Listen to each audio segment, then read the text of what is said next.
Hermana Gilma, ¿quiere usted dar la bienvenida?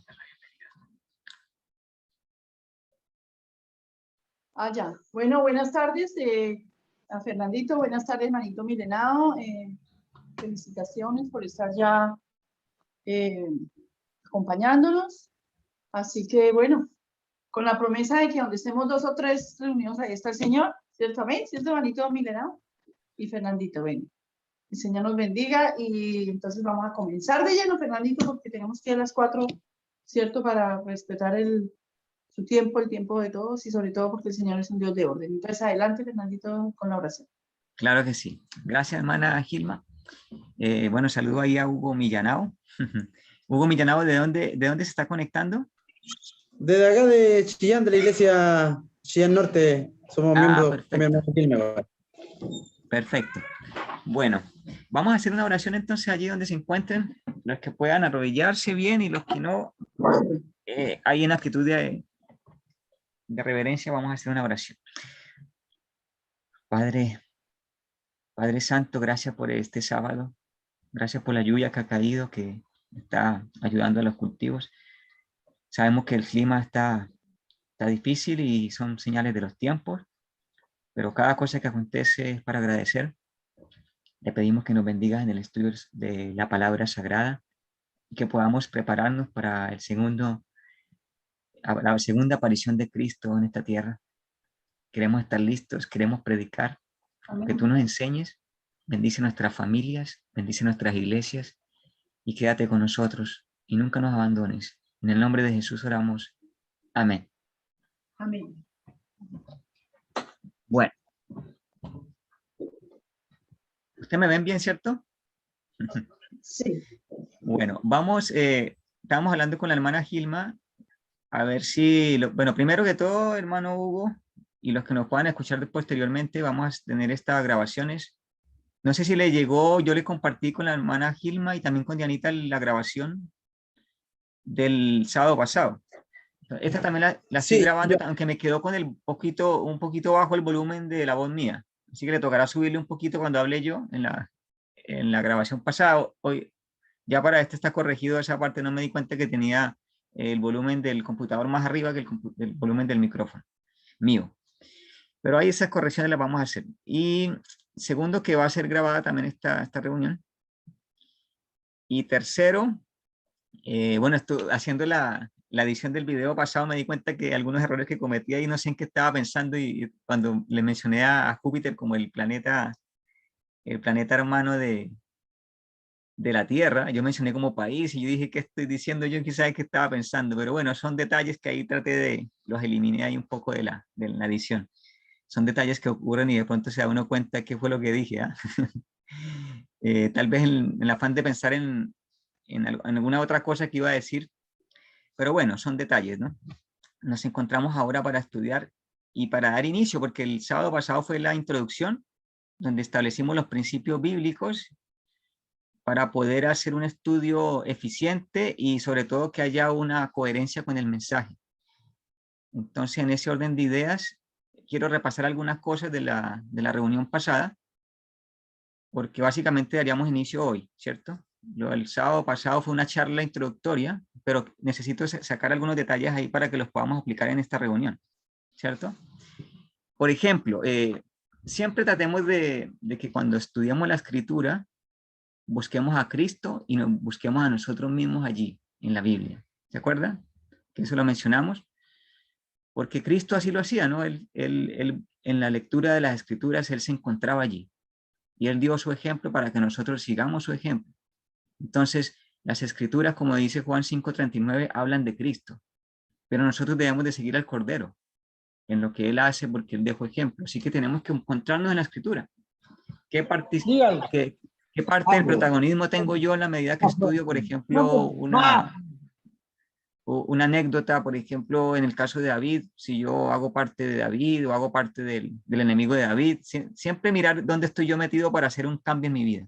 Saludamos ahí al hermano Nelson que se está anexando a la reunión. Nelson Valladares. Bueno, en ese desafío estamos, ¿no? Poder encontrar a Cristo en la Escritura y que sea el centro de todo, independientemente de qué tema estudiemos. ¿cierto? Uno podrá pensar, bueno, ¿y en profecía dónde podemos encontrar a Cristo? Es que sencillamente la revelación es de Jesucristo.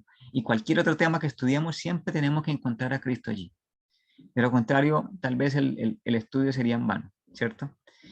Tomar ese principio y retomar el principio de que todo lo que pasó vuelve a repetirse, porque muchas veces un acontecimiento sirve como una profecía para algo que va a acontecer en otra generación, porque dice Salomón que lo mismo que fue, eso mismo se hará, ¿cierto? Que es lo mismo que ha sucedido en las diferentes etapas, incluso han habido 2 y 3 cumplimientos de una misma situación, pero con diferentes personajes en otras generaciones. Por ejemplo, lo que aconteció con los discípulos cuando nace la iglesia cristiana, ahora después del tiempo del fin, cuando nace la iglesia que pregona las verdades para el tiempo final, también están siguiendo las pisadas de los discípulos, ¿cierto? Por ejemplo, lo que pasó con el pueblo de Israel está pasando con el pueblo de Israel espiritual de ahora, y así, ¿cierto? Como dice Pablo también, que todas esas cosas fueron escritas para amonestarnos a nosotros. Entonces nosotros nos vemos reflejados en lo que estamos viviendo hoy, en situaciones que ya pasaron. Entonces las cosas vuelven a repetirse. ¿Y eso por qué es tan importante? Sobre todo cuando estudiamos la parte histórica de Daniel. Y ahora, también acordarnos un poco lo que vimos el sábado pasado, que para poder entender profecía necesitamos tener muy en claro que hay 2 lenguajes especiales, que es el lenguaje bíblico y el lenguaje del santuario. Cuando hablo del lenguaje bíblico me refiero a que hay que comparar texto con texto para poder sacar una interpretación oficial bíblica. Porque si yo doy una interpretación privada, sin un respaldo bíblico, esa interpretación no tiene peso, ¿cierto? No hay coherencia con el mensaje. No está edificando en un mismo edificio. Y el otro principio es que si nosotros conocemos de lo que sucedía en el santuario, vamos a entender Daniel y Apocalipsis, porque está todo inmerso en un contexto de lo que se hacía en el santuario. Y ahora, ya repasé rápidamente la charla del sábado pasado y ahora quiero introducir, no sé si se me vayan posiblemente 2, porque yo sé que hablar del santuario es para mucho tiempo, pero quiero por lo menos tener algunos principios que son fundamentales que los entendamos y que los repasemos para poder iniciar el libro de Daniel, que con ese vamos a partir. Después vamos a estudiar Apocalipsis, porque Daniel también lo estudiamos, es una profecía y Apocalipsis la revelación de lo que quedó sin explicarse en Daniel, ¿cierto? Entonces estudiamos un poquito el santuario hoy, ¿les parece? Vamos a compartir pantalla. Ustedes me van a decir si se ve o no se ve. Ustedes me van a decir. Espérenme, primero la listo aquí en la primera diapositiva antes de compartirla. Y ustedes me van a decir si se ve. ¿Dónde está? Aquí está. ¿Se ve?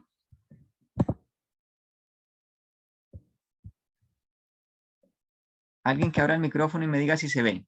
¿Se ve una Biblia allí? Se ve. Ya, perfecto. Avancemos. Yo quiero que partamos, bueno, quiero hoy que estudiemos y yo pienso que vamos a empezar porque son fiestas solemnes que vamos a identificar si son 3 o son 7. Porque algunos dicen que son 3, algunos dicen que son 7. ¿Quién está equivocado? Yo respondo desde ahora, ninguno. Son 3, pero también son 7. Depende de cómo lo vemos. Aquí, las fiestas solemnes del pueblo de Israel. Y allí como una breve explicación, figuras de la vida, muerte, resurrección, ascensión y obra de Jesucristo. Todo lo que se hacía en las fiestas solemnes del pueblo de Israel era sencillamente todo lo que tenía que desarrollar Cristo como su obra de redención, ¿cierto? Para eso tuvo que vivir aquí, morir, resucitar, ascender a los cielos y seguir haciendo una obra en el santuario celestial. Ahora, cuando hablamos de que, vamos a avanzar para explicarles algo. Aquí, Dios habitando en medio de nosotros. Ustedes se pueden dar cuenta aquí que es alrededor del tabernáculo del santuario estaban las 12 tribus de Israel. Y eso lo vamos a leer, no lo escribí ahí, pero ustedes conocen ese texto bastante bien y sin embargo lo voy a leer para la gente que no conoce este tema específico, para que todos entendamos, ¿cierto? Esa es la idea. En Éxodo 25, 8, Después de que Dios da la ley, ¿cierto? En Éxodo 20, en tablas de piedra. Después, ahora les da la revelación de cómo tienen que hacer el santuario para que le adoren, ¿cierto? Y en ese contexto vamos a leer el capítulo 25. Pero antes del 8, porque me interesa el 8, yo quiero,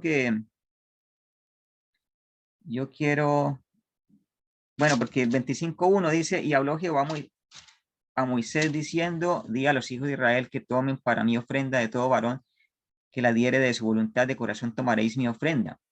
¿Y para qué era la ofrenda? Para construir el santuario, ¿cierto? Dice, y esta es la ofrenda que tomaréis de ellos, oro, plata, bronce, azul, púrpura, carmesí, lino, fino, pelo de cabras, pieles de carneros teñidos de rojo, pieles de tecones y madera de acacia, aceite para la luminaria, especies para el aceite de la unción y para el incienso aromático, piedras de ónice y piedras de engastes para el efod y para el pectoral. Todo esto eran los materiales con los cuales iba a construir ese santuario que ustedes están viendo ahí en la lámina, ¿cierto? Versículo 8, y que me hagan un santuario. Vea, con todos esos materiales que ya mencionamos, dice que me hagan un santuario para que yo habite en ellos, entre ellos. Conforme a todo lo que yo te muestre, el diseño del tabernáculo y el diseño de todos sus utensilios, así lo haréis. ¿Para qué? ¿Cuál era el objetivo? Habitar en medio del pueblo. Y eso se ve cumplido. Vamos a leer en Juan 1, capítulo 1 de Juan. Versículo 1 dice, y en el principio era el verbo, y el verbo era con Dios, y el verbo era Dios. Este era en el principio con Dios. Está mencionando a Cristo, ¿cierto? Todas las cosas por él fueron hechas. Aquí habla de que él es el creador. Y sin él nada de lo que ha sido hecho fue hecho. En él estaba la vida, y la vida era la luz de los hombres. Pero quiero avanzar al versículo 14, porque me interesa el 14. Dice, y el verbo fue hecho carne y habitó entre nosotros. Mire que está la misma expresión. En Éxodo dice que Dios pretendía que el santuario fuera un lugar especial para él habitar en medio del pueblo. Por eso estaba exactamente en el centro. Ustedes ven en la diapositiva allí que hay todos los campamentos, todas las tiendas, perdón, de cada tribu estaba allí bien distribuida. Y en el centro estaba el tabernáculo, el santuario.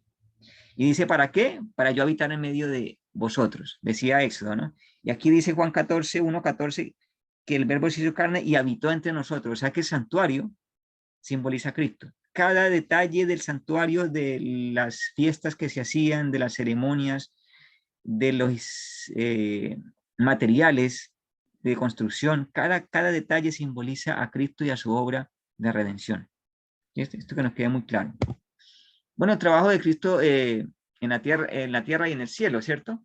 Ustedes ven ahí, empezamos a ver ya algunos asuntos de santuario, que primero está el altar. Ustedes ven ahí el altar donde está una llama allí ardiendo, unos carbones allí, ¿cierto? Allí se ofrecía la víctima, ¿cierto?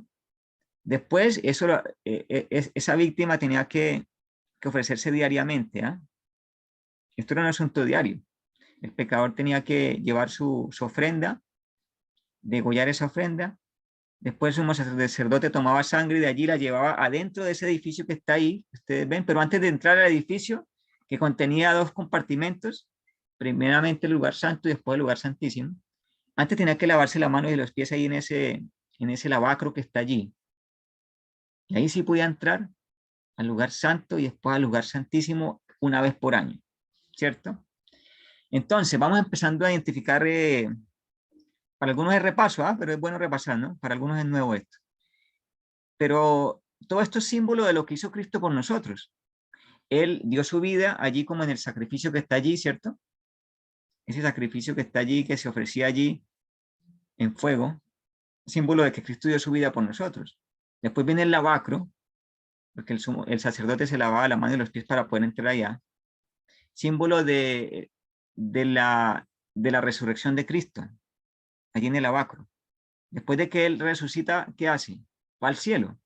Los primeros capítulos de Hechos mencionan que Él se encuentra con los discípulos, después asciende al cielo y entra a hacer un trabajo en el lugar santo.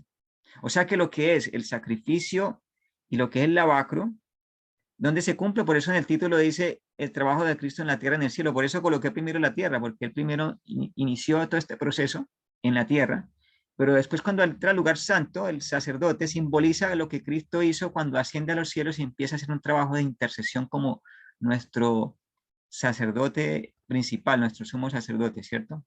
Él comienza a hacer un trabajo allá, en el lugar santo del santuario celestial, porque hay un santuario celestial. Y si ustedes leen todo el capítulo de Hebreos, o sea, todo el libro de Hebreos, está hablando del santuario, pero es como el tema principal del santuario. Y si ustedes leen el Apocalipsis, hay muchos versículos que nos hablan de detalles de los muebles, de utensilios del santuario, ¿cierto? Entonces, acordémonos, antes de entrar ahí al edificio que está ahí, todo se cumple aquí en la tierra, o sea, y eso como se llamaba atrio. El atrio viene siendo, como en palabras de nosotros, como un patio, ¿cierto? Ese era el atrio. Ahí daba su vida a Cristo, ahí resucita y después asciende a los cielos. Bueno, las tres sesiones del santuario, ¿no? Ahí vuelvo a colocarlo, pero con otra imagen, el atrio y después el lugar santo y el lugar santísimo. Esto era algo que, como decían en Éxodo 25, a la final esto era un modelo del verdadero santuario que está en el cielo. Porque si ustedes leen Hebreos 8, vamos a leer Hebreos 8. Yo les recomiendo que lean todo el libro de Hebreos para encontrar detalles del santuario, pero vamos a tomar algunos versículos específicos. Hebreos 8, por ejemplo, dice, capítulo 8, versículo 1, dice así, que la suma de lo que hemos dicho es, tenemos tal sumo sacerdote, el cual está sentado a la diestra del trono de la majestad en los cielos, ministro del santuario y del verdadero tabernáculo que el Señor levantó y no el hombre. O sea que hay un tabernáculo, hay un santuario, que es el verdadero, que está en el cielo.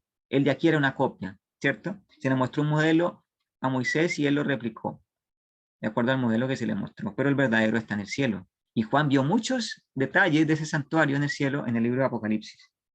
Eso lo vamos a dejar para otras clases, porque si no, no vamos a avanzar con el tema de las fiestas solemnes. Todo lo que se hacía allí estaba regido por fiestas y por ceremonias especiales. Habían unas que, bueno, diariamente se hacían sacrificios y en el lugar santo diariamente se llevaba allí una labor de incienso, ¿cierto? Las lámparas tenían que estar siempre prendidas, esas lámparas que están allí en el lugar santo, y había una mesa de unos panes. Esto lo vamos a estudiar posiblemente para la clase siguiente, porque ahora no va a dar el tiempo, pero solamente lo menciono. En el lugar santo está el candelero. Si uno entraba al lugar santo, encontraba a mano izquierda el candelero con 7 brazos. En el frente encontraba el altar del incienso, que ayudaba a aromatizar el ambiente. Y en el lado derecho estaba la mesa de los panes de la proposición, que eran 12 panes que estaban en 2 pilas, una de 6 y otra de 6, simbolizando a Cristo siempre en todo y también simbolizando las acciones que tenemos que hacer nosotros, que es la oración, el estudio de la palabra y la testificación. Eso después lo vemos en detalle. Después del lugar santísimo, que se entraba una vez por año.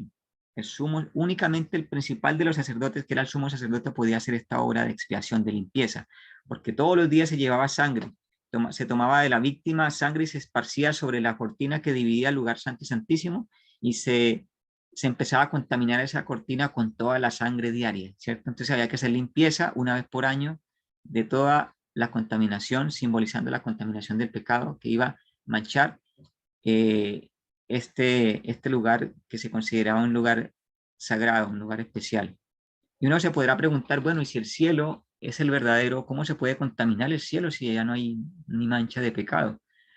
Nosotros vemos en la Biblia que hay varios lugares donde habla que hay registros en el cielo, y esos registros están anotando, en esos registros se están anotando pecados. De esa forma se está allí de alguna forma manchando, ¿cierto? A través de los registros, pero se va a hacer limpieza cuando se le coloque perdonado en frente de cada uno de nuestros nombres allí. Las 3 sesiones del santuario, ¿cierto? Ahora vamos a estudiar. ¿Qué horas tenemos? Bueno, tenemos buen tiempo. ¿Son 3 fiestas o son 7? Y allí coloqué los textos para que nos ayuden a avanzar en el tiempo, para que si los quieren buscar, pues también pueden corroborar con su versión, ¿cierto? Pero en Éxodo 34, 14 dice: 3 veces al año me celebraré fiestas. Aquí está diciendo que son 3. en Éxodo 23, 14. La repetí la del texto, Éxodo 34, 23. Dice, nuevamente reitera, 3 veces en el año se presentará todo varón tuyo delante de Jehová el Señor, Dios de Israel. Y cuando se construye el templo de Salomón, ¿cierto? Cuando ya después de que pasó, de que hubo la construcción de este fabuloso templo, que ya no era porque en la época del pueblo de Israel, cuando salió de Egipto, era un santuario que era desarmable para poderlo llevar en la medida que iban peregrinando por el desierto, pero cuando construye Salomón el templo, se hacían las mismas fiestas, los mismos sacrificios, las mismas ceremonias, pero ahora en un lugar fijo, que era el templo que Salomón estuvo allí como el que dirigía esta obra como líder espiritual, ¿no? Y en Primera de Reyes 9:25 dice, y ofrecía a Salomón 3 veces cada año holocaustos y sacrificios de paz sobre el altar que él edificó a Jehová, y quemaba incienso sobre el que estaba delante de Jehová, después que la casa fue terminada. Allí también dice que fueron 3 las veces que se presentaba al pueblo, o sea, había 3 fiestas. Pero si nos vamos al detalle del capítulo que resume qué se hacían estas fiestas, que si ustedes miran ahí en los libros de Moisés, el capítulo que hace un resumen de esas fiestas es el capítulo número 23 de Levítico. Y si ustedes lo leen allí detenidamente, se dan cuenta que son 7 fiestas. Entonces se pregunta, ¿al fin son 3 o son 7? Yo les voy a hacer una comparación con los mandamientos. ¿Cuántos mandamientos son? Voy a dejar de compartir para poderlos ver. ¿Cuántos mandamientos son? Alguien que quiera alzar la mano y dígame. Es una pregunta bastante sencilla, ¿no? Son 10, ¿cierto?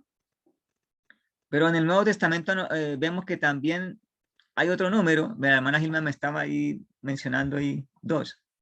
Amar a Dios sobre todas las cosas y a nuestro prójimo como a nosotros mismos. Entonces la pregunta es, ¿son 2 o son 10? Pongámonos de acuerdo. Son 10 contenidos en 2. Ahí está. Gracias, hermana Teresina. Gracias, hermana Teresina. Son 10, pero están resumidos en 2, o contenidos en 2, como usted dice. De ahí dependen todos los 10 mandamientos, de esos 2. Los 4 primeros son amar a Dios sobre todas las cosas. Los 6 últimos, amar a nuestro prójimo como a nosotros mismos. Así algo parecido pasa con las fiestas. Sigo a volver a compartir pantalla. ¿Por qué? Porque son 3 que están conteniendo 7 fiestas. ¿Están viendo, cierto?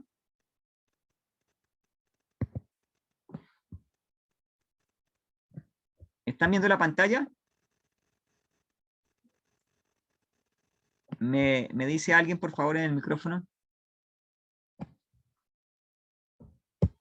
Sí, sí se ve la pantalla, la que estaba puesta antes. Ya, perfecto. Ahora sí cambiaron la fiesta. Bueno, entonces ahora vamos a hablar de 7. Resulta que en el primer mes se celebraban las 3 primeras. Si ustedes leen, por ejemplo, sobre todo en los evangelios, algunas veces la menciona como la fiesta de los panes sin levadura, algunas veces la menciona como la fiesta de la Pascua, o algunas veces posiblemente la va a encontrar como la fiesta de las primicias, pero las 3 primeras era una sola fiesta. Una sola fiesta. Pero que abarcaba 3. Y se hacían en el primer mes del calendario hebreo, que es diferente al calendario que nosotros tenemos, que es el calendario gregoriano, ¿cierto? Nosotros tenemos otro calendario diferente. Para ellos iniciaba el año en el otoño aquí de nosotros en Chile. Ahí iniciaban ellos año. Y estas 3 fiestas primeras se celebraban en un solo paquete. Después venía la fiesta del Pentecostés, que podríamos decir que sería la segunda fiesta. O la cuarta si estamos mirándolo en detalle, ¿no? Y las últimas 3 sería la tercera fiesta, que se puede mencionar como la fiesta de la expiación. ¿Y por qué las partimos así? Porque están relacionadas. Las primeras 3 están relacionadas. La cuarta está como aislada es como la única que estaría como aislada, aunque también está relacionada en cierta forma, ¿no? Y las últimas 3 están haciendo alusión al evento de la expiación, lo que era previo a la expiación y la celebración que se hacía después de la expiación, cuando el Señor hacía limpieza de pecado. Entonces, se dan cuenta que son 7 y están en el capítulo 23 de Levítico y ahí están los versículos. Este se le va a compartir también para que ustedes tengan este material. Entonces, ahí en Levítico 23 está todo el detalle. Ahora quiero que empecemos a analizar cada una de las fiestas y lo que nos dé el tiempo, la verdad, porque el tiempo va corriendo rápido y si no alcanzamos, no quiero que corramos, sino que todo se explique bien. A ver. La primera fiesta, la fiesta de la Pascua. Si ustedes leen el capítulo número 12 de Éxodo y el capítulo número 13, sería como tarea el que quiera profundizar, ¿no? Porque la verdad no nos da tiempo para hacerlo, son 2 capítulos. Pero allí se instituye la Pascua por primera vez, capítulo 12 y capítulo 13, cuando sale el pueblo de Israel de Egipto y cuando se matan los primogénitos de Egipto y el pueblo de Dios fue protegido cuando rociaba la sangre en los dinteles de las puertas y pasó el ángel matando a los niños, pero los que tenía, pasaba por alto aquellas puertas, aquellos hogares donde estaba manchado con sangre, simbolizando el sacrificio de Cristo. Y Pascua significa eso, pasar por alto, ¿cierto? Entonces el ángel pasaba por alto aquellos hogares que estaban con la señal. Ahora, en Isaías 53:7 dice, hablando de Cristo angustiado, él afligido, no abrió su boca, como cordero, fue llevado al matadero y como oveja delante de sus trasquiladores enmudeció y no abrió su boca. ¿Por qué resalto la palabra cordero ahí? Porque se tenía que matar el cordero para manchar con esa sangre el dintel de las puertas, ¿cierto? Y tenían que comer esa carne, tenían que comerla y tenían que comerla con hierbas amargas y con panes sin levadura, ¿cierto? Acuérdense en eso, tenía que comer el cordero, la carne asada, con hierbas amargas y con panes sin levadura. ¿Qué significa todo esto? Con hierbas amargas, bueno, Cristo, ustedes saben que pasó un episodio bastante amargo al dar su vida por nosotros. Entonces, el comer la carne tenía que representar, no como nosotros posiblemente, bueno, yo no estoy comiendo carne ahora, ¿no? Pero cuando yo comía carne, uno se gozaba en comer carne, ¿no? En esa época, la verdad que el comer la carne representaba, era algo que los ponía a meditar porque estaba simbolizando que el Hijo de Dios tenía que venir a morir para salvar al pueblo de sus pecados. Entonces no era tan placentero el hecho de comer carne, por eso se lo comía también con hierbas amargas. Y los panes sin levadura pues estaba simbolizando la perfección de Cristo porque la levadura es símbolo de pecado. Sigo leyendo. Juan 1:29, porque acordémonos que fue un cordero el que se mató para poder hacer la primera Pascua y que se siguió haciendo la Pascua de esa forma, matando corderitos. Juan 1:29, Juan el Bautista dice lo siguiente, y el siguiente día vio Juan a Jesús que venía a él y dijo, he aquí el Cordero de Dios que quita el pecado del mundo. Ese cordero que se mataba estaba simbolizando el verdadero cordero, que se llama el Cordero de Dios a Cristo, ¿no? Que quita el pecado del mundo. Juan 1:36 dice, y mirando a Jesús, otra vez está hablando de Juan Bautista, y mirando a Jesús que andaba por allí, dijo, he aquí el Cordero de Dios. Él ratifica de que es el Cordero. Se estaba cumpliendo toda esta profecía, porque a la final era una profecía todo lo que hacían diariamente. Y también en la Pascua, ¿no? El 14 del mes primero se celebraba esta Pascua.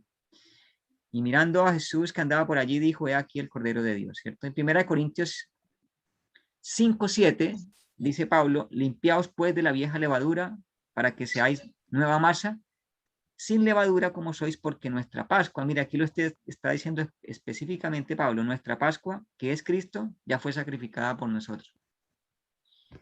Ahora, ¿cuál es la fiesta siguiente dentro de ese paquete de las primeras en el mes primero, que es el mes en donde se iniciaba todo el ritual? Media Aviv. Dice la fiesta de los panes sin levadura, que es la segunda fiesta. Podemos leer de Éxodo 12:8 o también de Levítico 23, que ya los dimos los textos, ¿no? Pero vamos a leer otra fuente para tener más contenido. Dice, y aquella noche comerán carne asada al fuego y panes sin levadura, con hierbas amargas lo comerán. Entonces también era la fiesta de los panes sin levadura. Yo quiero que nos vayamos allá al texto de Éxodo, perdón, de Levítico 23 para mirar algunos detalles. Levítico 23. O no, sabe que no, porque lo voy a leer porque yo los escribí. ¿Qué pasaba con esta fiesta de los panes sin levadura?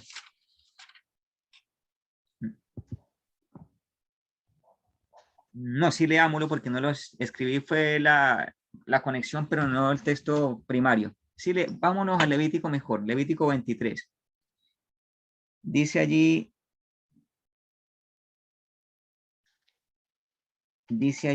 bueno, si ustedes se dan cuenta, el 5 es la Pascua, ¿no? Dice en el mes primero, día 14 del mes, entre las 2 tardes, Pascua es a Jehová. Y el versículo 6 en adelante hasta el 9, vamos a mirar la fiesta de los panes sin levadura. Dice, y a los 15 días de este mes, o sea, al día siguiente, ¿cierto? Es la fiesta solemne de los panes sin levadura a Jehová. 7 días comeréis panes sin levadura. El primer día tendréis santa convocación, ninguna obra de siervo haréis. Ofreceréis a Jehová 7 días. Mire, era por 7 días que se ofrecía esta ofrenda. Y se ofreceréis a Jehová 7 días ofrenda encendida. El séptimo día será santa convocación, ninguna obra de siervo haréis. ¿Cierto? Hasta el 8 era. Ahora, respecto a esa fiesta de los panes sin levadura, ¿cuándo se cumple? Y vamos a mirar aquí 1 Corintios 5, 7 al 8. Dice, limpiaos pues de la vieja levadura para que seáis nueva masa. Sin levadura como sois, porque nuestra Pascua, que es Cristo, ya fue sacrificada por nosotros. Así que celebremos la fiesta, no con la vieja levadura, ni con la levadura de malicia y de maldad, sino con panes sin levadura de sinceridad y de verdad. O sea que nos está diciendo este texto que la levadura es símbolo de pecado, ¿cierto? Así que se cumple en la vida perfecta de Cristo, porque ahí dice que nuestra Pascua fue Cristo, y que lo celebremos esta fiesta, y nos está invitando Pablo que seamos nueva masa, ¿cierto? Allí yo lo subrayé, dice limpiaos de la vieja levadura para que seáis nueva masa, y ese concepto de viejo y nuevo lo utiliza mucho Pablo, habla, por ejemplo, del viejo hombre y el nuevo hombre, se está refiriendo al nuevo nacimiento, ¿cierto? Porque Cristo traza un camino para que nosotros le sigamos. Él fue sin pecado, por eso esta fiesta estaba haciendo alusión a Cristo, porque Cristo no tuvo una mancha de pecado. Segunda de Corintios 5:17 dice, de modo que si alguno está en Cristo, nueva criatura es. Las cosas viejas pasaron y aquí todas son hechas nuevas. Entonces se da cuenta que Pablo, y el mismo que escribió 1 Corintios 5, escribió 2 Corintios 5 también, mire, está coincidiendo en el mismo capítulo, pero diferente carta, porque él habla de que seamos nueva masa, ¿cierto? Sin malicia, sin maldad. Y en 2 Corintios dice que necesitamos ser nuevas criaturas y menciona también el concepto de viejo. Dice, las cosas viejas pasaron. En 1 Corintios habló de la vieja levadura, ¿no? Aquí en 2 Corintios dice que las cosas viejas pasaron y aquí todas son hechas nuevas. O sea, nosotros en la medida que seguimos a Cristo, dejamos la vieja levadura y ahora somos nueva masa cuando somos hechos nuevas criaturas, ¿cierto? O sea, la fiesta de los panes sin levadura simboliza a Cristo y también nosotros cuando entregamos nuestra vida y decidimos seguir una vida nueva en Cristo Jesús. La fiesta de las primicias. En Levítico 23:10 dice, habla a los hijos de Israel y diles, cuando hayáis entrado en la tierra que yo os doy, seguéis su mies, traeréis al sacerdote una gavilla por primicia de los primeros frutos de vuestra siega. Y el sacerdote mecerá la gavilla delante de Jehová para que seáis aceptos el día siguiente del día de reposo la mecerá. Entonces, hermano, esta fiesta se hacía de tal forma que se llevaba de los primeros frutos de los cereales, porque quiero explicarles un poco cómo era la forma que el pueblo de Israel hacía sus cultivos, sus cosechas. En esa época del año que era la primavera para ellos, otoño para nosotros, ¿no? Se cosechaba lo que eran los cereales, básicamente la cebada y el trigo. Y el primer grano que brotaba era la cebada. Entonces, estas gavillas eran llevadas ante el sacerdote y no se podía usar esa cosecha hasta que no se ofrecía esta fiesta, esta ofrenda a Jehová. Nadie podía hacer uso de la cosecha hasta que no se presentara la fiesta de las primicias, como una gavilla. Una gavilla es como un manojo, digámoslo en palabras prácticas, ¿cierto? Y yo por eso allí subrayé primicia. ¿Por qué es primicia? Porque son los primeros frutos de la cosecha de los cereales. La cosecha de las frutas, eso era para la época del otoño para ellos, primavera para nosotros, ¿ya? Sigo leyendo ahora en 1 Corintios 15:20. Mas ahora Cristo ha resucitado de los muertos, primicia de los que durmieron es hecho. ¿Cuándo se cumple esta fiesta? Pues acordémonos que todo esto era un anticipo de lo que Cristo iba a hacer, porque en esa época ni siquiera había nacido Cristo, y lo que está haciendo todavía, hermano. Entonces, la Pascua se cumplió en la muerte de Cristo, la fiesta de los panes sin levadura en la vida perfecta, y las primicias cuando Él resucita, cuando resucita Cristo. Dice 1 Corintios 15:20, lo aclara en forma enfática, dice, mas ahora Cristo ha resucitado de los muertos, primicias de los que durmieron es hecho. Entonces se cumple la resurrección de Cristo. Pero ahora algo que no cuadra. Aparentemente no cuadra porque dice que se presenta el sacerdote en una gavilla que sería un manojo. Y Cristo, aquí está hablando 1 Corintios de que Cristo resucitó de los muertos y que Él es las primicias de los que durmieron. Pero Él es uno solo en este momento, en ese versículo, ¿no? Por eso es bueno leer, como estudiamos el sábado pasado, un poquito aquí y otro poquito allá, comparar texto con texto, porque Cristo no resucitó solo. Y ahí encontramos el manojo, ahí encontramos la gavilla. Él no resucitó solo. Vámonos a los textos. Levítico 23:10. Mire, yo ahora aquí subrayo el mismo texto que tuvimos, que leímos ya, pero quiero resaltar la parte donde dice la gavilla. Dice, traeréis al sacerdote una gavilla por primicia, ¿cierto? Y mire lo que sucede en Mateo 27, 50 al 53. En cumplimiento de esa gavilla, de ese manojo. Dice, en el contexto de la muerte de Cristo, voy a leer Mateo 27, 50 al 53. Dice así, mas Jesús, habiendo otra vez clamado a gran voz, entregó el Espíritu y de aquí el velo del templo se rasgó en dos, de arriba abajo. Cuando habla del velo del templo, está hablando en el contexto en el lenguaje del santuario. Por eso les decía y les reitero, hay que estudiar mucho santuario porque tener en claro los conceptos del santuario nos van a ayudar a entender la profecía, ¿cierto? Cierro paréntesis. Entonces, cuando Cristo clama a gran voz y entrega el Espíritu, se rasga ese velo que divide el lugar santo del Santísimo. Dice, se rasga de arriba abajo, sigo leyendo. Y la tierra tembló y las rocas se partieron. Y se abrieron los sepulcros. Y muchos cuerpos, y ahí lo resalté, muchos cuerpos de los santos que habían dormido se levantaron. Y salieron de los sepulcros después de la resurrección de él. Vinieron a la santa ciudad y aparecieron a muchos. Así que con Cristo resucitaron más personas. Interesante, ¿eh? Resucitan más personas.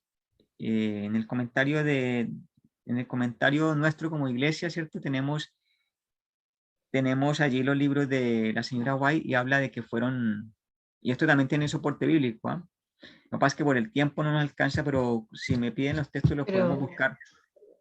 Pero Cristo fue el primero. ¿Cómo dice? Pero Cristo fue el primero. Claro, Él resucita y después le siguen lo que dice allí, que muchos cuerpos resucitaron. Y el espíritu de profecía nos aclara de que fueron mártires los que resucitan allí. No sabemos quiénes son, pero dice que fueron muchos cuerpos que resucitaron con Él. Y fueron las primicias. ¿Por qué? Porque la primicia de la resurrección general que va a darse con la segunda venida de Cristo. O sea que existen, nosotros sabemos del estado de los muertos, ¿cierto? De que los muertos nada saben, pero hay unas primicias que están disfrutando ya de la vida allá eterna en el cielo. Son las primicias, el anticipo de la gran resurrección que va a darse cuando el Señor venga. Sigo leyendo. Mire, deseado a todas las gentes, página 729. La gavilla dedicada a Dios representa la mies. Así también Cristo, las primicias representan la gran mies espiritual que ha de ser juntada para el reino de Dios. Su resurrección es símbolo y garantía de la resurrección de todos los justos muertos. Porque si creemos que Jesús murió y resucitó, así también traerá Dios con él a los que durmieron en Jesús. Se dan cuenta que aquí lo corrobora también deseado a todas las gentes. Y mire el texto que viene para que encontremos la gavilla ahí, el manojo, ¿cierto? Página 773 dice, señala su cabeza herida. Mire, y esto está en el contexto, y aquí nos vamos metiendo un poquito, si quieren tomar nota porque no lo escribí. Está tomando allí, la señora White está hablando de cuando Cristo asciende al cielo, y esto es una entrada triunfal hermosa, porque lo reciben los ángeles, lo reciben con tremenda aclamación, y él tiene que presentar, antes de que lo adoren, tiene que presentar la ofrenda de aquellos que vienen con él, porque él no viene solo. Tiene que presentar la ofrenda verdadera de las primicias, porque esto que hacían aquí en la tierra era un símbolo de lo verdadero que estaba por acontecer. Él va con los resucitados, ¿cierto? Y ahora sí voy a leer lo que viene. Dice, señala su cabeza herida y su costado traspasado. ¿A quién? Ante el Padre, ¿cierto? Sus pies lacerados. Alza sus manos que llevan la señal de los clavos. Presenta los trofeos de su triunfo. Estos que resucitaron, ¿cierto? Son trofeos del triunfo de él. Sigo leyendo. Ofrece a Dios la gavilla de las primicias. Esos que resucitaron. En Mateo que ya lo leímos. ¿Y quiénes son? Ahí los explica. Aquellos que resucitaron con él como representantes de la gran multitud que saldrá de la tumba en ocasión de su segunda venida. Está clarito, ¿cierto? Está clarito de que la verdadera fiesta de las primicias se cumplió cuando Cristo asciende al cielo con aquellos que resucitaron con él. Y me voy anticipando a lo que vamos a estudiar en Apocalipsis. El capítulo 4 de Apocalipsis está mencionando la preparación, porque en el cielo se sabe de que Cristo va a venir, y va a venir y se le va a dar una tremenda recibida, ¿cierto? Todos los preparativos, porque ustedes se dan cuenta que en el capítulo 4 Cristo no está, de Apocalipsis, y allí hay todo un escenario de preparación. El capítulo 5 de Apocalipsis, ahí vemos al Cordero, ahí vemos a Cristo, y se le tributa honor, se le adora allí. Y capítulo número 5 de Apocalipsis está hablando de esto que estaba aconteciendo como la fiesta real de las primicias. Esto es maravilloso, hermanos, cuando empecemos a estudiar Apocalipsis. Sigo leyendo. Levítico 23:14 dice, hay un detalle aquí importante, dice, no comeréis pan ni grano tostado ni espiga fresca hasta este mismo día. ¿Cuál día? El día que se presente la ofrenda de las primicias, ¿cierto? Hasta que hayas ofrecido la ofrenda de vuestro Dios. Nadie podía hacer uso de esa cosecha. Primero tenía que ser aceptada la ofrenda de las primicias. Y esto lo corrobora desde toda la gente, página 729. Dice, no podía ponerse la hoz a la mies para juntarla en cabillas antes que esa ofrenda fuese presentada. Y mire lo que pasa, los detalles, hermanos. Cuando María se encuentra con Jesús, había resucitado Jesús y estaba llorando María, Jesús le dijo, yo creo que vayamos porque allí tengo el texto como bastante resumido. Vámonos en sus Biblias a Juan 20, hermano. Vámonos a Juan 20. ¿Están entendiendo? ¿Los escucho? No los escucho, o sea, están como muy calladitos. ¿Está muy claro todo o está muy confuso? Una de dos. ¿Qué dicen ustedes? Estamos asociando ideas con lo ya conocido, yo creo. Ah, ya, perfecto. Gracias, hermano. Mire, abran la escritura en Juan 20. Voy a leerles desde el capítulo 20, versículo número... No. Juan 20. Juan 20, 10, 20, 15 en adelante. Voy a empezar a leer Juan 20, 15 para poder entender el versículo que está allí. Juan 20, 15 dice, Jesús le dijo, mujer, ¿por qué lloras? Jesús estaba recién resucitado, ¿eh? Le dice a María, ¿a quién buscas? Ella pensando que era el hortelano, le dijo, Señor, si tú le has llevado, porque no estaba Cristo ahí, dime dónde le has puesto y yo lo llevaré. Jesús le dijo, María, volviéndose a ella. Le dijo, ¿qué? Jesús le dijo, María, volviéndose a ella le dijo, Raboni, que quiere decir maestro. Jesús le dijo, no me toques, porque aún no he subido a mi Padre, mas ve a mis hermanos y diles, subo a mi Padre y a vuestro Padre, a mi Dios y a vuestro Dios. Mire que es un término muy parecido al que está en Levítico 23, que no se podía tocar esa cosecha hasta que no se presentara la ofrenda. Jesús le dijo a María, no me toques porque aún no he subido a mi Padre. ¿Y qué iba a hacer cuando subiese al Padre? Presentar la ofrenda. ¿Y por qué no había subido el Padre a presentar la ofrenda? Porque lo leímos, voy a devolverme por acá. Voy a devolverme por aquí. En el Mateo 27, mire lo que dice la parte final de Mateo 27. Eso que resucitaron, ¿qué hicieron? La parte final dice, y saliendo de los sepulcros después de la resurrección de él, vinieron a la ciudad y aparecieron a muchos. O sea, ellos todavía no fueron directamente al cielo. Estaban dando testimonio de la resurrección. Todavía no habían ido al cielo. Cristo todavía estaba en la tierra, no había ascendido. O sea, no había presentado su ofrenda de las primicias. Ahora me devuelvo acá otra vez. Por eso le dice a María, no me toques porque aún no he subido a mi Padre. todavía no había subido a su padre a presentar la ofrenda verdadera, las primicias, ¿cierto? Después ustedes se dan cuenta que él sí lo tocaron porque le dijo a Tomás, mete tu dedo en la llaga, ¿cierto? Y en mi costado. Ya había presentado la ofrenda. Ahora, los detalles, no he encontrado todavía algo escrito sobre esos detalles, cuánto se demoró, cómo lo hizo, pero así sucede. Y la escritura es sorprendente cuando empiezan a entender los por qué de ciertas expresiones. ¿Por qué le dice a María, por ejemplo, no me toques? Y empieza uno a relacionarlo con las fiestas y encuentra la explicación. La fiesta del Pentecostés. Ahora viene la fiesta del Pentecostés, que sucede en el mes tercero, 50 días después de que se presenta las primicias o la gavilla mecida. Voy a leer ahí, esto los traje de un libro que se llama Esencias de Evangelismo en Salud. Dice allí, esta fiesta se celebraba, hablando de la fiesta del Pentecostés, el día 50 después de la gavilla mecida, el 16 de Aviv, que era el mes primero, ¿cierto? Que es el sexto día del tercer mes. Si ustedes cuentan 50 días a partir de la fiesta de las gavillas o de las primicias, esto dan el tercer mes en el día sexto. ¿Y han pasado cuántos? 50 días. Sigo leyendo. A finales de mayo o a principios de junio para nosotros, ¿cierto? Era conocida como la fiesta de las semanas, porque habían 49 días que representan 7 semanas. 7 por 7, 49. Y como se contaban a partir de la fiesta de las gavillas, ahí sumamos 49 más 1 son 50. Por eso se habla de que son 50 días, o se le llama también la fiesta de las semanas porque son 7 semanas, ¿cierto? O también se le llamaba fiesta de las primicias. Ahora surge una pregunta, pero si ya abordamos el tema de las primicias, ¿por qué vuelve a aparecer aquí de que también se le denomina la fiesta de las primicias? Ya les voy a explicar. Sigo leyendo. En los tiempos del Nuevo Testamento era conocida como el Pentecostés. Y ese término sí es más conocido para ustedes, la fiesta del Pentecostés. O sea, se le puede llamar la fiesta de las semanas, de las primicias posteriores a la cosecha, ¿cierto? Para hacer una distinción con la primera. O también la fiesta del Pentecostés, pero es la misma fiesta. Pentecostés significa en el griego 50.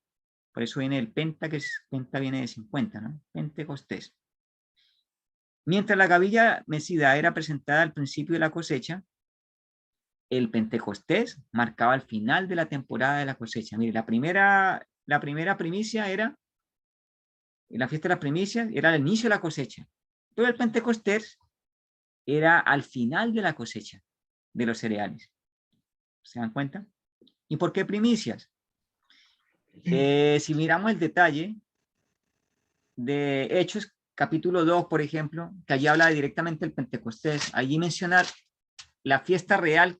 ¿Qué sucede en el Pentecostés? Y sabe que no tuve, se me escaparon algunos detalles por acá. Dígame, hermana, ¿quién está hablando? Voy a dejar de compartir para poder ver. Sí, mira, la consulta es, ¿se sabe el significado de por qué se mecía la gavilla? ¿Por qué se mecía? Ah, el detalle, ¿por qué se mecía? Mire, no, sí, esa pregunta no la... Claro, pero es literal que es una gavilla que se mecía, así literalmente. Sí, ahora el detalle del significado del por qué se mecía, la verdad no lo tengo. Ya, pero eso era lo que se hacía, se mecía, literalmente como yo lo estoy entendiendo. Pero buena pregunta, hermana, porque yo la voy a tomar nota porque es importante, porque en la medida que nosotros vamos estudiando van surgiendo preguntas que nos ayudan a complementar el tema. Deme tiempo, yo lo voy a anotar. También lo voy a buscar. Sí, porque en este estudio vamos a aprender todos. Voy a anotarlo aquí. A mí me llama la atención de que si todo estaba tan escrito, estaba todo hasta con tanto detalle explicado, ¿por qué cuando vino Jesús no fue reconocido? ¿Por qué tanto se equivocaron? Por el fanatismo, por el orgullo. Estoy anotando aquí hay una diferencia muy grande entre el saber y el vivirlo. Claro. Sí, porque delante de sus ojos estaba el Cordero y no lo reconocieron. Qué terrible, ¿no? Pero los Está, humildes, si no me equivoco, los más humildes lo reconocieron inmediato. Los apóstoles, por ejemplo, que sí, Jesús iba llamando, respondieron inmediatamente a su llamado. Pero había mucho del pueblo judío que esperaba a ese rey con poder terrenal. y Pero los muchos humildes que el gentiles. Señor, claro, pero los humildes que el Señor escogió lo reconocieron inmediatamente. Claro. Gracias, hermana Teresina, por esos aportes, porque nos vamos a poner a investigar para complementar más el estudio. Y si alguno lo encuentra, también lo trae para la próxima reunión. Bueno, vamos a seguir. Voy a seguir compartiendo pantalla.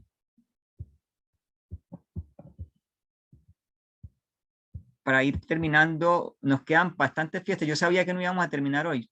Yo sabía porque la verdad que son temas que son, o sea, tienen bastantes detalles. Bueno, allí dice Juan 7, 38 y 39. Dice, el que cree en mí, como dice la escritura, de su interior correrán ríos de agua viva. Esto dijo el del Espíritu que habían de recibir los que creyesen en él. Pues aún no había venido el Espíritu Santo porque Jesús no había sido aún glorificado. Entonces, para que entendamos este texto, hermano, que esto tiene mucho contenido, este pequeño texto, vamos a tener que leer el que sigue. Dice, pero yo, Cristo está hablando, en los dos está hablando Cristo, ¿cierto? Pero yo os digo la verdad, os conviene que yo me vaya, porque si no me fuera, el Consolador no vendría a vosotros, mas si me fuere, os lo enviaré. Entonces, si Cristo no asciende a los cielos, no pueden recibir el Espíritu Santo en su plenitud, ¿cierto? Eso es lo que está diciendo Juan 16, 7. Y en el texto anterior está diciendo de que Él iba a ser glorificado, y cuando fuese glorificado, el Espíritu Santo iba a entregarse a los discípulos aquí en la tierra. Por eso dice, esto dijo el Espíritu que habían de recibir, ¿cierto? Está hablando en un futuro. Los que creyesen en Él, pues aún no había venido el Espíritu Santo porque Jesús no había sido aún glorificado. O sea que me está explicando que primero Jesús es glorificado para que ellos reciban el Espíritu. Y esto está aconteciendo en el capítulo número, vuelvo a mencionar el capítulo número 5 de Apocalipsis. Allí se unge a Cristo como sumo sacerdote y empieza a oficiar en el lugar santo del santuario celestial. Y esto es algo maravilloso porque empezamos a entender, por ejemplo, pasajes como Salmo 133. Yo quiero que vayamos allá, no la anoté, pero vayan a sus Biblias. Salmo 133. Y es un salmo tan pequeñito, tiene 3 versículos, por eso quiero que lo busquen. Y allí está mencionando lo que iba a acontecer en el Pentecostés, que está en el capítulo número 2 de Hechos. Ustedes van a mirar el paralelo tan perfecto.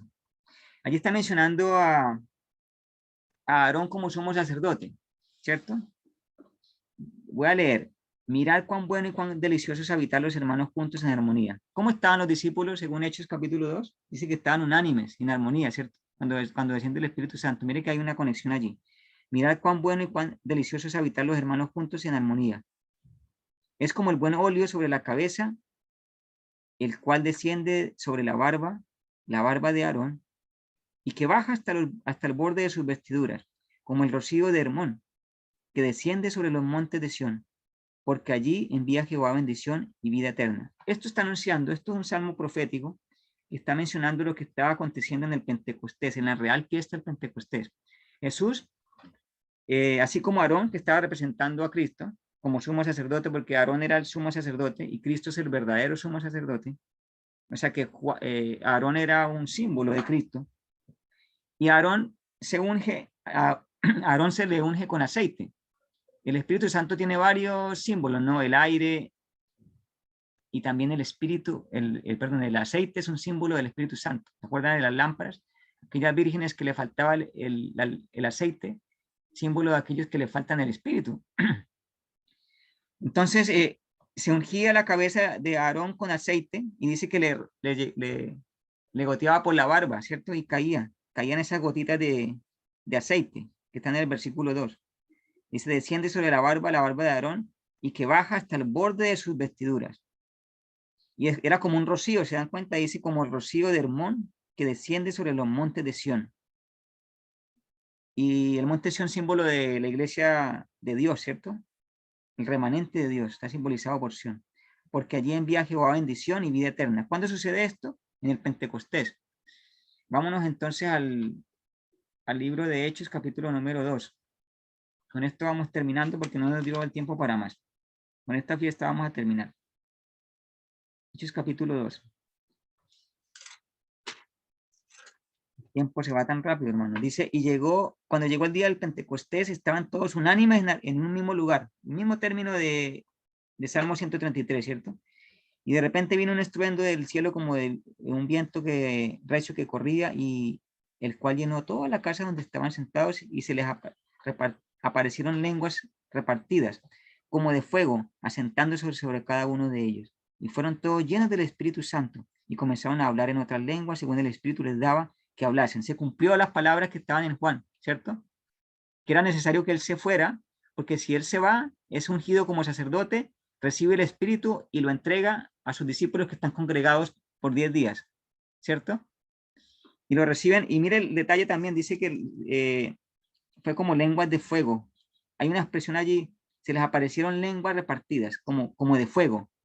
Allí dice como de fuego, no está diciendo en forma específica que fue de fuego, pero era como una expresión para poder entender que fueron como una especie de gotas de fuego. Porque Cristo estaba siendo ungido en ese lugar, en el lugar celestial, como sumo sacerdote, recibe el Espíritu Santo, y acordémonos que le caen unas gotas de la barba de Aarón, simbolizando esas gotas del Espíritu Santo que fueron depositadas en los que estaban reunidos en el aposento alto. Sigo leyendo.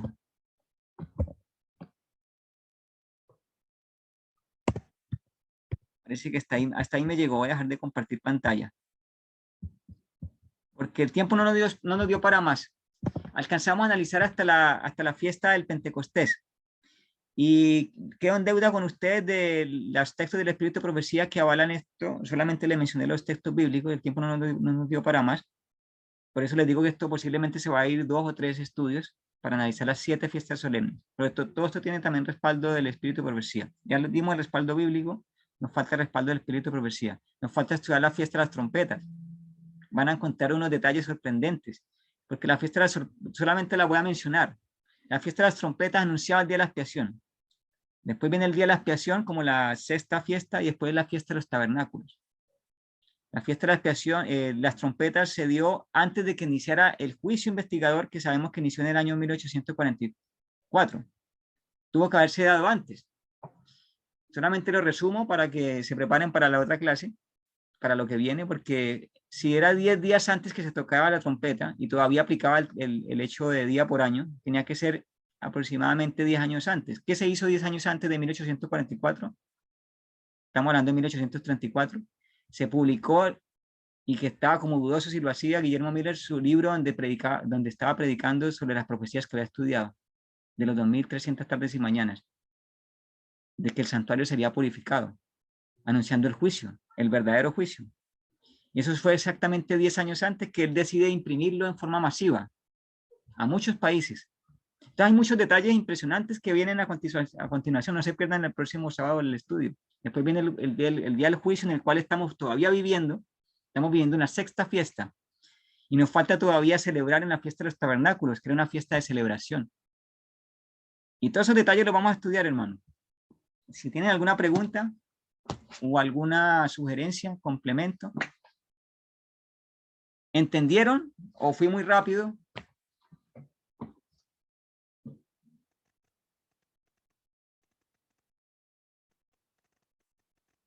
Están calladitas.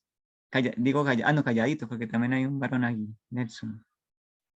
¿Se entendió bien? Abran los micrófonos.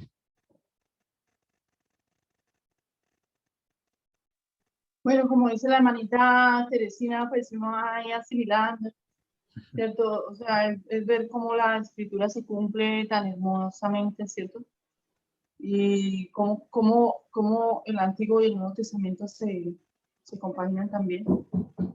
Sí. Y de ver que, pues, me parece interesante cuando escuchaba del santuario, que el santuario es hermoso, y ahora me doy cuenta por qué es hermoso.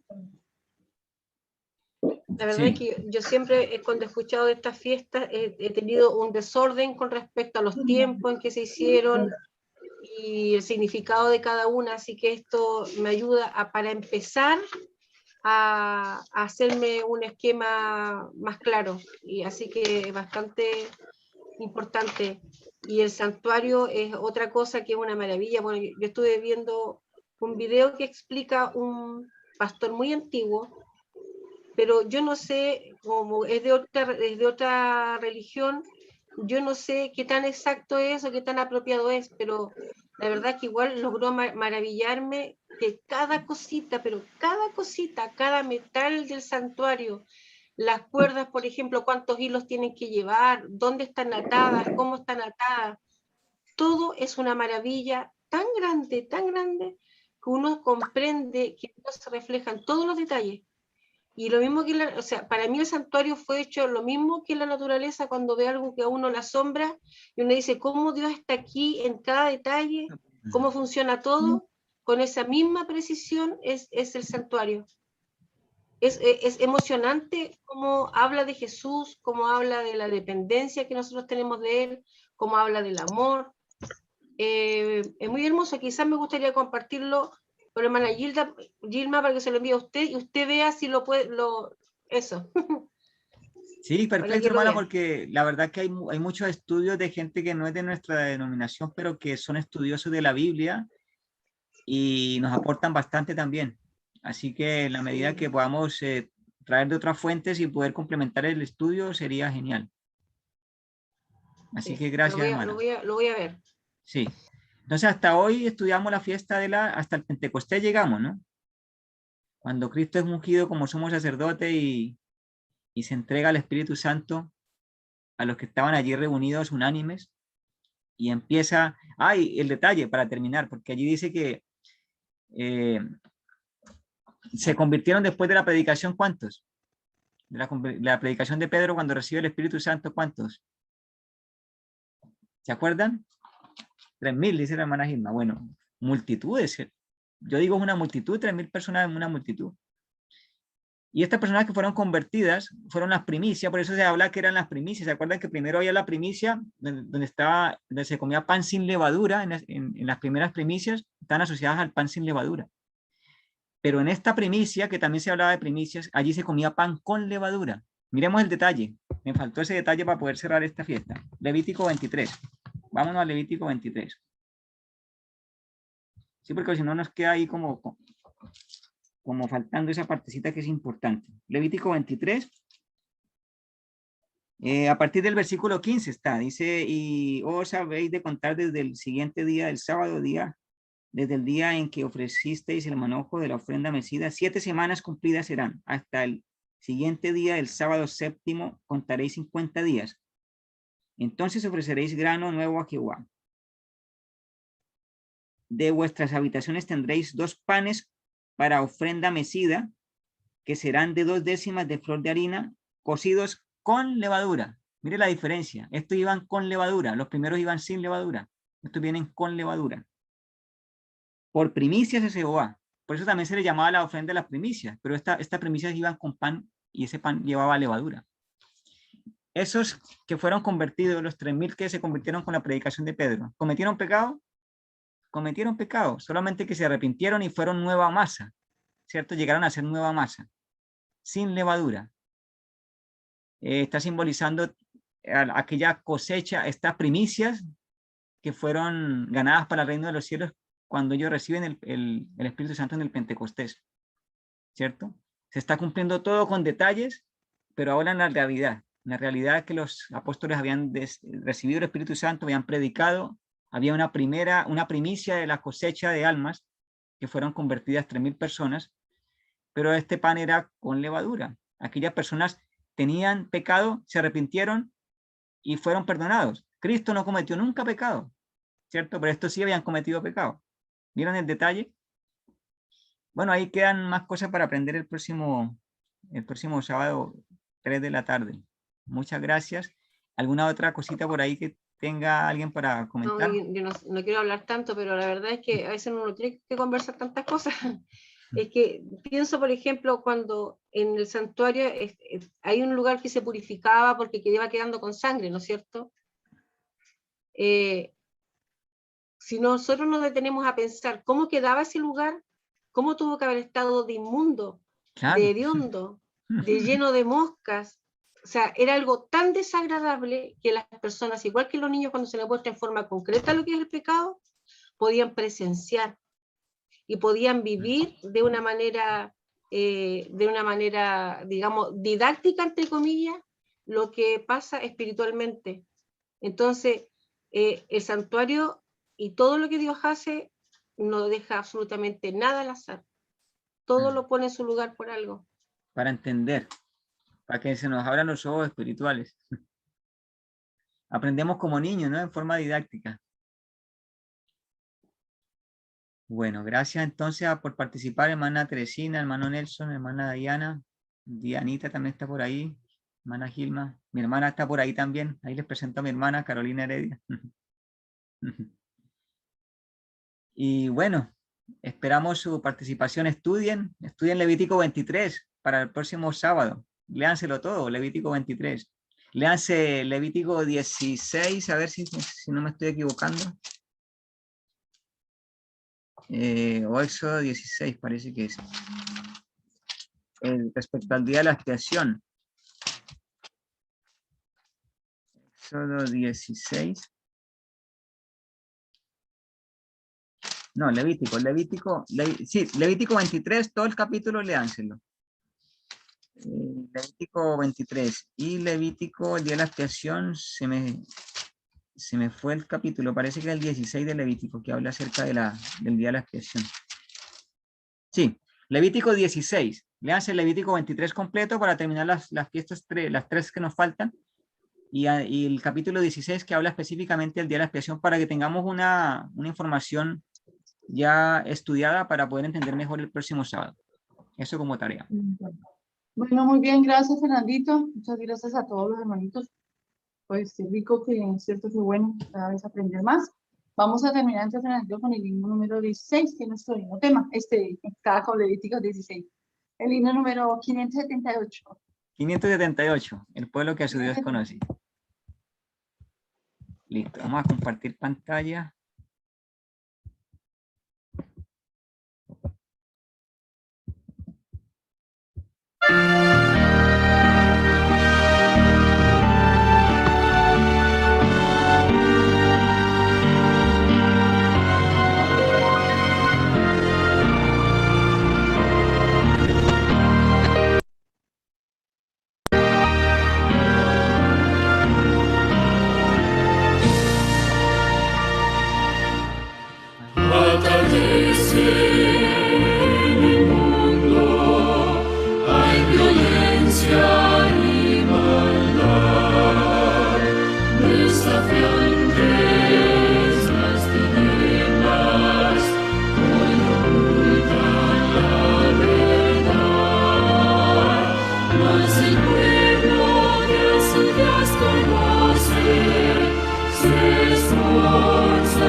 Así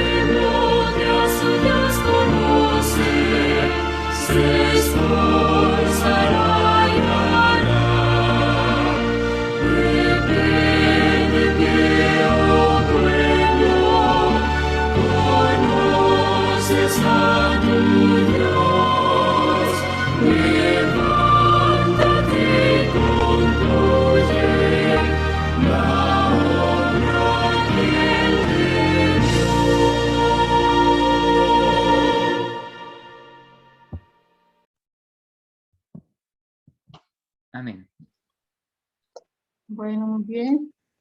Entonces queremos pedirle a Dianita, ¿nos puedes tener la oración para terminar, mamita? Ah, perdón. Sí, mamita.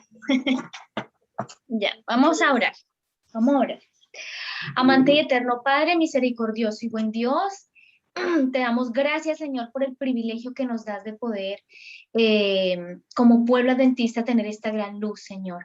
Gracias porque no nos has dejado en oscuridad. Aún nos cuesta entender muchas cosas, Señor, pero estamos en busca de ello, Padre. Estamos en busca de poder comprender, de poder aprender, Señor, porque queremos prepararnos para aquellos días difíciles que estamos viviendo y que vienen, Señor. Queremos conocer de la profecía, queremos saber, Señor, los tiempos, queremos conocer para poder defender nuestra fe en los tiempos finales. Queremos, Señor, prepararnos para tu pronto regreso. Gracias por el hermano Fernando, Señor, que lo has capacitado para poder así instruir. Bendícele, Señor, sigue dando sabiduría, bendice su hogar, su ministerio, Padre amado, y también a cada una de las personas presentes, Señor, bendícelas. Y si están acá, Señor, es porque ellos también tienen un deseo grande de poder aprender. Por eso, Señor, danos sabiduría siempre, entendimiento, Señor, y hasta donde tú quieres que entendamos que así sea, Señor. Pero no para orgullecernos, sino todo lo contrario, para humildemente, Señor, servirte, para contarle a otros, para testificar y sobre todo vivirlo en nuestras propias vidas, Señor. Síguenos preparando y permítanos reencontrarnos el próximo sábado, Señor, para seguir aprendiendo de todo lo que tú, Señor, dejaste revelado. Quédate con nosotros en este resto de sábado, Señor, y permítanos también recibir una buena semana. En el nombre de Cristo Jesús lo pedimos, lo agradecemos todo. Amén. Amén. Amén.